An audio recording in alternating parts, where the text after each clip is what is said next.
काल सकाळी जवळपास 9 वाजता मतमोजणीला सुरुवात झाली आणि त्यानंतर अगदी काही वेळामध्ये जो ब वर्गाची जी मतमोजणी आहे ती पूर्ण झाली आणि त्यामध्ये अजित पवार जे आहेत ते विजयी झाले होते.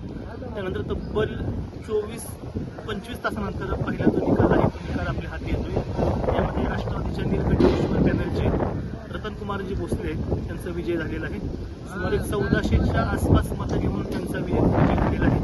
त्यांच्या विरोधातील सहकार बचाव पॅनल जे चंद्रवान्ना तावरे आणि रंजन तावरे यांच्या नेतृत्वाखाली उभं राहिलं होतं, त्यांचे उमेदवार जे आहेत गायकवाड, त्या गायकवाडांचा रतनकुमार भोसले यांनी तब्बल 1400 मतांनी पराभव केला.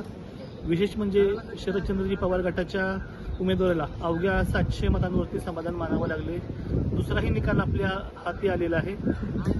त्यामध्ये ओबीसी या गटातून राष्ट्रवादी काँग्रेसचे जे आहेत नितीन कुमार शेंडे यांचा सुद्धा विजय निश्चित झाल्याचं कळतंय.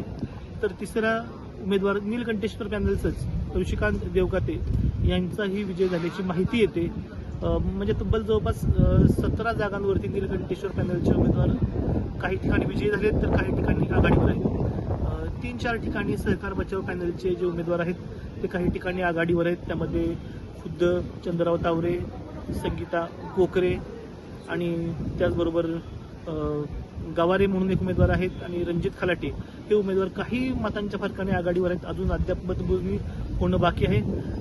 थोड्याच वेळात आपल्या हाती फायनल निकाल येईल. मात्र सध्या राष्ट्रवादी काँग्रेसची 3 जागेवरती उमेदवार आणि ब वर्गाचे 4 उमेदवार विजय झाल्याचं खात्रीलायक वृत्त आहे. Hemant Gadkari, Someshwar, reporter news, Baramati.